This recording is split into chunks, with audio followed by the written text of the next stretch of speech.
इससे से ज्यादा प्रश्न एग्जामिनेशन में पूछे जाते हैं, चाहे वो मैट्रिक लेवल का हो एग्जाम या +2 का एग्जाम हो या कोई भी कॉम्पिटिटिव एग्जाम हो, एयरफोर्स का एग्जाम हो, एसएससी का एग्जाम हो, एनडीए का एग्जाम हो, ग्रेजुएट लेवल एसएससी का एग्जाम हो, बैंक क्लर्क या पीओ का एग्जाम हो। हर एग्जाम में इस चैप्टर से डिफरेंट प्रश्न पूछे जाते हैं।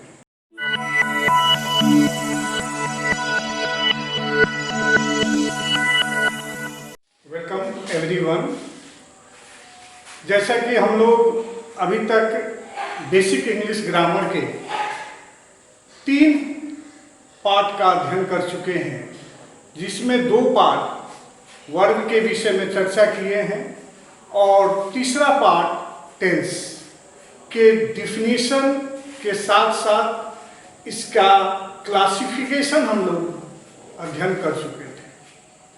आज का हम लोग का जो क्लास है काफ़ी महत्वपूर्ण है और आज के क्लास में प्रेजेंट टेंस के प्रथम रूप का अध्ययन करेंगे, जिसको simple present, present indefinite tense, primary present के नाम से भी जानते हैं और प्रेजेंट इन जनरल टेंस के नाम से जानते हैं, और इसको शॉर्ट में PR1, present in definite tense.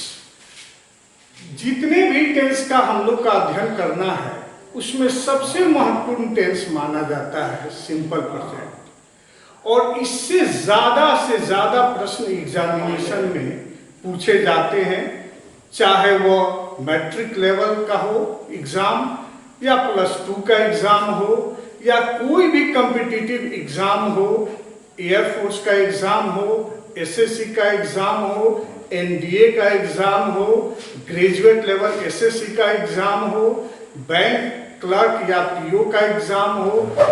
Her exam में इस चैप्टर से डिफरेंट प्रश्न पूछे जाते हैं, लेकिन इसको हम लोग पढ़ेंगे कैसे, किस तरह इसका अध्ययन करेंगे कि प्रेजेंट इंडेफिनिट अर्थात सिंपल प्रेजेंट का कॉन्सेप्ट बिल्कुल क्लियर हो जाए।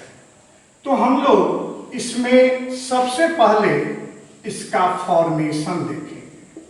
फॉर्मेशन का मतलब इसका निर्माण कैसे होता है।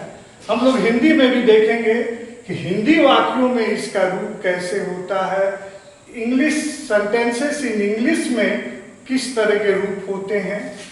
फॉर्मेशन के बाद इसका स्ट्रक्चर देखेंगे, काफी इंपॉर्टेंट स्ट्रक्चर होते हैं। स्ट्रक्चर में उन सारी चीजों को देखेंगे जिससे अफर्मेटिव से negative question, WH question, sentence structure इसका हम लोग कर सकते हैं। स्ट्रक्चर मुख्य रूप से 2 ग्रुप में अध्ययन। आप भी ये ध्यान में रखें कि जब भी हम लोग इसका अध्ययन करेंगे, चाहे किसी भी किताब से अध्ययन करना हो या किसी भी क्लास में अध्ययन करना हो, यह हम लोग को कंसेप्ट क्लियर करना है कि सिंपल प्रेजेंट को कैसे पढ़ेंगे। तो इसके स्ट्रक्चर में सेंटेंस के आधार पर सिंपल प्रेजेंट का हम लोग अध्ययन करेंगे और दूसरा क्लॉज के आधार पर हम लोग सिंपल प्रेजेंट का अध्ययन करेंगे। तीसरा जो मुख्य पॉइंट है वह है इसका यूजेस।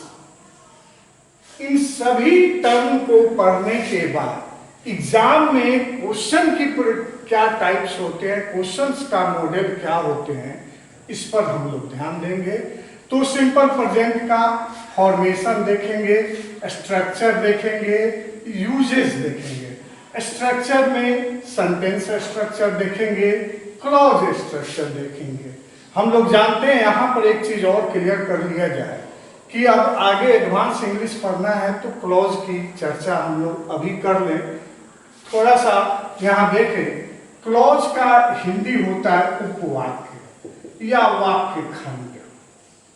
हम इसको वाक्य खंड के नाम से भी जानते हैं। जनरली वैसे वाक्य जिसमें सब्जेक्ट हो और वर्ब हो और दो वाक्यों को जोड़ देने से वैसे क्लॉज का निर्माण होता है। कम से कम दो वाक्य उसमें जुटना चाहिए। एक क्लॉज में कई वाक्य खंड हो सकते हैं। As for example, Ram plays football. हम लोग देख रहे हैं यह एक सेंटेंस है। फिर एक और सेंटेंस लें, जैसे मोहन प्लेज क्रिकेट। तो ये दोनों वाक्यों को अगर हम जोड़ देते हैं, ऐड करते हैं, as for example, Ram plays football and Mohan plays cricket. तो ऐसी स्थिति में दो वाक्यों को जोड़कर एक लॉन्गर सेंटेंस का निर्माण किए हैं, जिसमें दो क्लॉज माने गए, एक राम प्लेज फुटबॉल और एक मोहन प्लेज क्रिकेट। तो एक जनरल सा कंसेप्ट है कि शब्दों को जोड़ेंगे तो वाक्य बनेगा, और वाक्यों को, वैसे वाक्य जिसमें सब्जेक्ट और वर्ब हो, वैसे वाक्यों को जोड़ेंगे जिसमें दो वाक्य कम से कम हो, जोड़कर क्लॉज का क्या करते हैं, निर्माण करते हैं। तो क्लॉज को ध्यान में रखना है। आगे देखें इसका फॉर्मेशन क्या हुआ है। नेशन फॉर्मेशन समझने के लिए सेंटेंस के ग्रुप को 3 पॉइंट में, 3 बिंदुओं में बांट दे। ये हम लोग फॉर्मेशन सिंपल प्रेजेंट का देख रहे हैं। एक वाक्य में देखें, यह बस, हिंदी में समझे, यह बस दिल्ली जाती है। पहला, मोहन अंग्रेजी पढ़ाता है। वह गरीबों की मदद करता है। हम लोग ऐसा देखें कि प्रथम सेक्शन में जो ए सेक्शन मान लें ग्रुप, इसमें जाता है, ये एक्शन वर्ब है, पढ़ाता है, यह एक्शन वर्ब है, मदद करता है, यह एक्शन वर्ब है, ती है, ता है, ता है, और एक्शन वर्ब यानी कि धातु क्रिया में ये जुड़ा हुआ है। दूसरा खंड हम लोग क्लियर करें तो आ रहा है, वह डॉक्टर है, वह बहुत धनी है, वे लोग मेरे दोस्त हैं। इसमें कहीं एक्शन वर्ब नहीं है। प्रेजेंट इंडेफिनिट का ये भी ग्रुप है। करता है, संज्ञा है और होना क्रिया है, हैं, इसमें है, हूँ भी आ सकता है। और तीसरा जो पॉइंट है प्रेजेंट इंडेफिनिट का, जिसमें जैसे उसके पास कार है, मेरे पास आपकी घड़ी है, राम के पास बहुत पैसे हैं। तो हमने जो वर्ब सेक्शन में बताए थे कि टेंस का निर्माण 3 तरह के वर्ब से होते हैं। एक एक्शन वर्ब की सहायता से, एक वर्ब टू बी की सहायता से, और एक वर्ब टू हैव की सहायता से।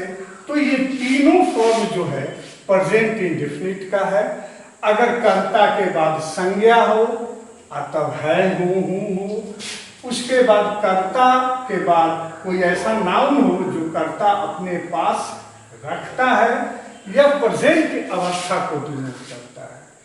एक्शन वर्ब वाले वाक्य में धातु प्लस ता है, ती है, ते है लगा हुआ रहता है। इसका मूल हम लोग आगे का हिस्सा देखेंगे, यानी कि 3 फॉर्म में इसका हम लोग अध्ययन करेंगे ए, बी और सी। अब प्रश्न उठता है कि इसका Hindi, how to form the simple sentence. How to form the simple sentence. Simple sentence को कैसे हम बनाते हैं, कैसे इसका रूप देते हैं, तो इसके लिए 3 वेज, हम 3 वेज भी कह सकते हैं, 3 मेथड्स भी कह सकते हैं। 3 मेथड्स हैं सिंपल प्रेजेंट का रूप देने के लिए। एक, by using V1 and V5। दूसरा, by using is, are, am plus noun या एडजेक्टिव। तीसरा, by using has, have plus noun. ये तीनों सेक्शन का स्ट्रक्चर अगर देखते हैं, लेकिन हम लोग को अभी ज्यादा फोकस करना है V1 और V5।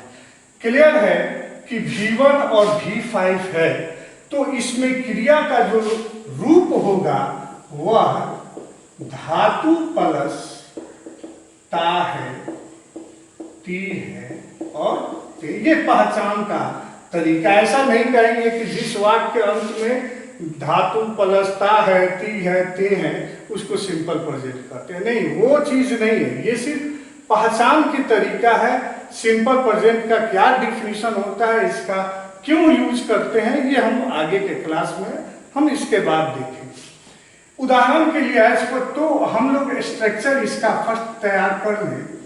सब्जेक्ट प्लस V1 और V5। देखिए, हम इसके बाद ऑब्जेक्ट नहीं लिख सकते हैं, क्योंकि कोई जरूरी नहीं है कि इसके बाद ऑब्जेक्ट हो। यानी V1 और V5 के बाद ऑब्जेक्ट का होना जरूरी नहीं है। इसके बाद ऑब्जेक्ट हो भी सकता है और नहीं भी हो सकता है। इसके जगह पर एडवर्ब भी आ सकता है, इसके बाद प्रीपोजिशन भी आ सकता है। तो ये कहना गलत होगा कि सिंपल प्रेजेंट का स्ट्रक्चर सब्जेक्ट प्लस V1 या V5 प्लस क्या ऑब्जेक्ट, ये स्ट्रक्चर बताना गलत है। ऑब्जेक्ट के रहना जरूरी नहीं है। मेन हम लोग का सिंपल प्रेजेंट का जो सोल होता है, जो पॉइंट होती है, सब्जेक्ट प्लस V1 या V5। एग्जाम्पल जैसे देख लें, वह गरीबों की मदद करता है। अब यहां पर जो स्टूडेंट्स ट्रांसलेशन पर भी ध्यान देंगे, एक प्रश्न है। अगर आपको कहा जाए कि अगर किसी भी वाक्य का निर्माण करना है या हिंदी वाक्य को इंग्लिश में ट्रांसफर करना है, जैसे एग्जाम्पल देख लें, वह गरीबों की मदद करता है, तो बहुत सारे स्टूडेंट्स सबसे पहले उनका नजर जाता है, नजर डालते हैं सब्जेक्ट पर। यह बिल्कुल गलत है। कभी भी आपको अनुवाद करना हो तो पहला काम यह है कि आप सब्जेक्ट पर नजर ही नहीं डालें, सबसे पहले वर्ब पर नजर डालें। यानी कि पहला स्टेप, यानी कि फर्स्ट स्टेप देखें कौन कौन सा स्टेप्स है। पहला स्टेप, आप वर्ब को पहचानें। जैसे कि हमने पहचान लिया मदद करता है, यह वर्ब को पहचान लिए। उसके बाद दूसरा स्टेप में हम इस वर्ब के टेंस को पहचान लें। क्लियर है? हम पहले भी कह चुके हैं कि टेंस का संबंध क्रिया के रूप से होता है। तो अगर क्रिया के रूप को पकड़ ले और देखें कि उसका फॉर्मेशन, उसका निर्माण कैसे हुआ है, यानी कि धातु क्रिया में कौन सी विकृतियां जुड़ी हुई हैं, जैसे मदद करता है, ता है। माइंड में क्लियर हो गया कि इसमें एक्शन वर्ब है और एक्शन वर्ब है, और इस एक्शन वर्ब के अंत में ता है, यानी सिंपल प्रेजेंट। हम लोग टेंस क्लियर करेंगे। उसके बाद तीसरा पॉइंट देखना है, सब्जेक्ट को पहले वर्ब पर ध्यान देना है, उसके बाद टेंस पर ध्यान देना है, तब हम लोग सीधे बढ़ेंगे सब्जेक्ट पर। स्टेप देखें, अनुवाद करते समय कभी भी शुरू में सब्जेक्ट को नहीं खोजना है। सबसे पहले मेरा जो टेक्निक्स है, मेरा जो अनुभव है कि आप सब्जेक्ट को खोजने में समय को व्यर्थ न करें। आप करता है, मदद करता है क्रिया को क्लियर कर लें। क्रिया को पकड़ने के बाद आप देखें कि उस क्रिया में कौन शब्द लगा, कौन शब्द लगाएंगे और जो जवाब मिलेगा वही सब्जेक्ट हो जाता है, वही वाक्य का डूअर हो जाता है। क्रिया को करने, जैसे डू मतलब करना, डूअर मतलब करने वाला, क्रिया को करने वाला। अभी आगे हम लोग देखें कि डूअर सब्जेक्ट के रूप में भी आता है, ऑब्जेक्ट के रूप में भी आता है, ये बात की पॉइंट है। लेकिन हमारा जो पॉइंट जो मैं अभी बता रहा हूं कि पहले आप सब वर्ब को देख लें, टेंस को देख लें, सब्जेक्ट को देख लें, इसके बाद चौथा कि देखें कि वह किस तरह का सेंटेंस है। सेंटेंस वाक्य अफर्मेटिव है कि निगेटिव है, क्वेश्चन है कि WH क्वेश्चन है, किस तरह का वह सेंटेंस है, इसका हम जांच कर लें। वह गरीबों की मदद करता है, मदद करता है। हम वर्ब को पकड़ लिए, इससे क्लियर हम पकड़ लिए कि ये PR1 है। PR1 हमने बताया है, सिंपल प्रेजेंट को PR1 कहेंगे, ये PR1 है। अब देख लिए कि मदद करता है, टेंस PR1 हो गया। कौन मदद करता है? वह मदद करता है, सब्जेक्ट हो गया। अब हम लोग को देख लेना है कि सब्जेक्ट का सिलेक्शन कर लिया है, अब सेंटेंस देख ले। तो देखिए ये अफर्मेटिव सेंटेंस है, स्टेटमेंट है। तो स्टेटमेंट का स्ट्रक्चर सब्जेक्ट प्लस V1 या V5, यानी वह ही। अब मदद करता है तो हमारे पास या तो हेल्प होगा, नहीं तो हेल्प्स होगा। तब प्रश्न ये उठता है कि कहाँ V1 लगाएंगे, कहाँ V5 लगाएंगे। तो हम इसको आगे हम बता रहे हैं कि कहाँ V1 लगेगा, कहाँ V5 लगेगा। यहाँ पर ही के साथ मदद करता है हेल्प्स द पुअर, वह गरीबों की मदद। याद रखें कभी भी पुअर्स नहीं होता है ना। हमने देखा है इस तरह के स्टूडेंट्स गलती करते हैं, पुअर्स नहीं होता है। एडजेक्टिव के पहले द लगा देने से वह प्लूरल नाउन में बदल जाता है। जैसे एक देख लें यहाँ, वीक है कमजोर, द वीक कमजोर लोग, ब्रेव बहादुर, द ब्रेव बहादुर लोग। तो इस तरह जैसे कि एक और वाक्य देखें, यह बस दिल्ली जाती है, दिल्ली जाती है। तो यह बस दिल्ली जाती है। अब पहले हम किस पर ध्यान देंगे? तो जाती है। क्लियर हो गया कि एक्शन वर्ब है, सिंपल प्रेजेंट है, टेंस भी क्लियर हो गया। अब कौन जाती है? तो यह बस जाती है। तो यहां पर देख लिए, दिस बस गोज जाती है टू दिल्ली। देखिए हम अभी कहे थे कि ऐसा नहीं, सिंपल प्रेजेंट का स्ट्रक्चर ऐसा नहीं लिखना चाहिए कि V1 subject plus V1 V5 plus object. ये लिखना बिल्कुल गलत है। ऑब्जेक्ट की कोई गारंटी नहीं होती है। जैसे देखें, ये सब्जेक्ट हो गया, ये वर्ब का पांचवा रूप हो गया, यहाँ द पुअर या ऑब्जेक्ट हो गया। लेकिन यह बस ये सब्जेक्ट हो गया, गोज वर्ब हो गया, यहाँ टू प्रीपोजिशन हो गया और दिल्ली यह ऑब्जेक्ट हुआ। तो यहाँ देख लिए कि ऑब्जेक्ट के पहले क्या हो गया? प्रीपोजिशन हो गया। तो इस तरह की बहुत सारे वाक्य मिलेंगे जहां प्रीपोजिशन न होकर वर्ब के बाद सीधे है ना एडवर्ब हो जाता है, या वर्ब के बाद कोई शब्द नहीं होता है।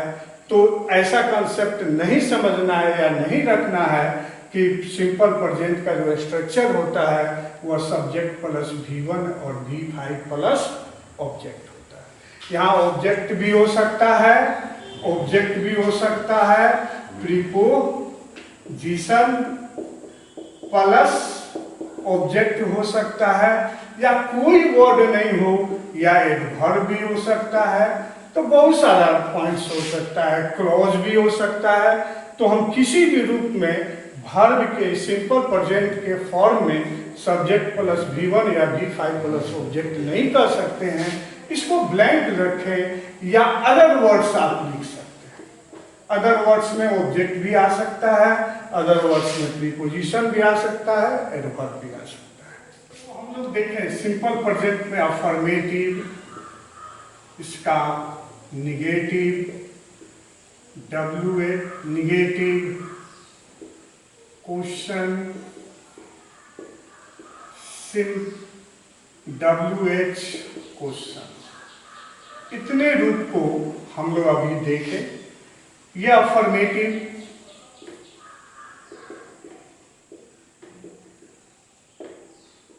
सब्जेक्ट प्लस V1 और V5। हमने बताया था कि कहाँ V1 और कहाँ V5, इसकी चर्चा हम करेंगे। तो यहाँ पर एक कंसेप्ट रख लें, I, V, U, they और जितने भी प्लूरल सब्जेक्ट होते हैं इसके साथ आप V1 का प्रयोग करें, he, she, it, one में, या हम कह सकते हैं सिंगुलर सब्जेक्ट, इसके साथ V5 का प्रयोग करें। जैसे वह गीत गाती है, वह सब्जेक्ट, सी गाती है प्रेजेंट इंडिफिनिट। अब सी के साथ V5 यानी कि सिंग्स अ सॉन्ग। फिर आ जाए, वे लोग अंग्रेजी बोलते हैं, वे लोग दे V1 स्पीक इंग्लिश। मैं गरीबों की मदद करता हूँ, I help the poor। ये सब अफर्मेटिव फॉर्म है। निगेटिव में याद रखें subject plus do, does plus not plus V1। Don't भी लिख सकते हैं और डजंट भी लिख सकते हैं। Question do, does plus subject plus V1, ये क्वेश्चन। WH क्वेश्चन, इसके विषय में हम लोग डिटेल में देखेंगे। वैसे देख ले, WH word plus do, does plus subject plus V1। पहले इस इतने एग्जाम्पल्स को क्लियर कर लें। जैसे क्या तुम वहां जाते हो, हम लोग देख लें कि ते हो सिंपल प्रेजेंट, कौन तुम सब्जेक्ट, क्या ये जो है क्वेश्चन हो गया। फॉर्म डू या does plus subject plus V1, क्या डू यू गो देयर। अगर यहीं पर होता कि तुम वहां क्यों जाते हो, तो हम लोग देख लें क्यों, ये WH क्वेश्चन है तो पहले WH वर्ड को लिखेंगे, वाई, उसके बाद WH वर्ड के बाद डू या डज। तो चूंकि यू है, यू के साथ डू लगता है, तो why do you go there. जैसे और देखें, सीता यहाँ नहीं आती है सिंपल प्रेजेंट, नहीं निगेटिव। अब सिंपल प्रेजेंट का negative form subject plus do या डज प्लस नॉट, यानी कि Sita does not come here. WH question के विषय में थोड़ा सा हम डिटेल में ध्यान देंगे। जैसे कि हम लोग हिंदी को लेकर चले, क्या, व्हाट, याद है, क्या लेकर।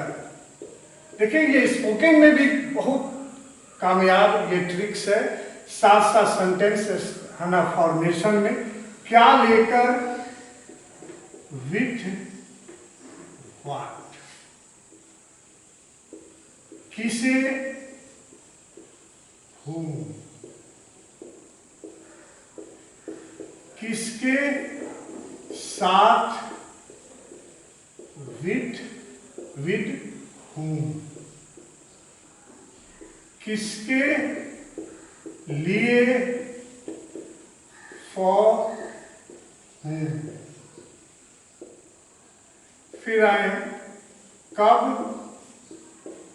when, क्यों, why, कैसे, how।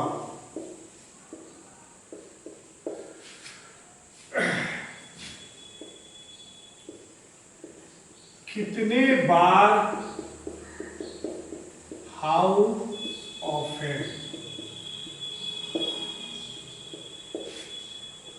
किस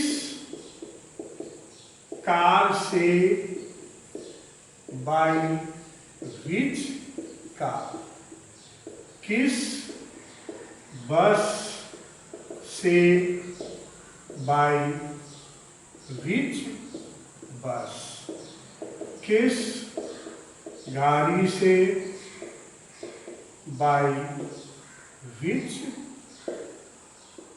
ट्रेन। बहुत सारा है इसमें है, आगे हम लोग देखेंगे। इसके बाद ये WH क्वेश्चन, ये किस टेंस का, PR1 यानी कि simple present plus do does plus subject plus V1 आगे जो। जैसे सीता क्या लेकर वहां जाती है, वाक्य बना है। क्या लेकर, क्या लेकर, विथ व्हाट, विथ व्हाट। उसके बाद डू या डज, सीता डज, सीता गो। एक और देखे, तुम किस गाड़ी से दिल्ली जाते हो। हम लोग क्लियर कर रहे, किस गाड़ी से, बाय विच ट्रेन। तो हम लोग लिख सकते हैं by which train do you go to Delhi. इस तरह बहुत सारे वाक्यों को हम लोग बना सकते हैं। जैसे वह किसके लिए यहां आता है, आप देख ले, किसके लिए, फॉर हुम ता है, डज ही कम है। हम लोग यहां कुछ स्ट्रक्चर देखे हैं। इसके बाद का जो पॉइंट है, हम लोग अभी सेंटेंस को कैसे फॉर्मेशन में रखते हैं उस चीज का अध्ययन कर रहे हैं कि सिंपल प्रेजेंट का प्राइमरी स्ट्रक्चर क्या होता है, कैसे इसका निर्माण करते हैं, इसका अफर्मेटिव, निगेटिव। नेक्स्ट वीडियो में हम लोग यह देखेंगे कि सिंपल प्रेजेंट का यूज क्यों किया जाता है। ये तो स्ट्रक्चर हम लोग क्लियर कर लिए कि सब इसका अफर्मेटिव, निगेटिव, WH क्वेश्चन। अब हम लोग के आगे के क्लास में इसकी यूज के विषय में देखेंगे कि आखिर इसका यूज क्यों किया जाता है। Thanks for watching.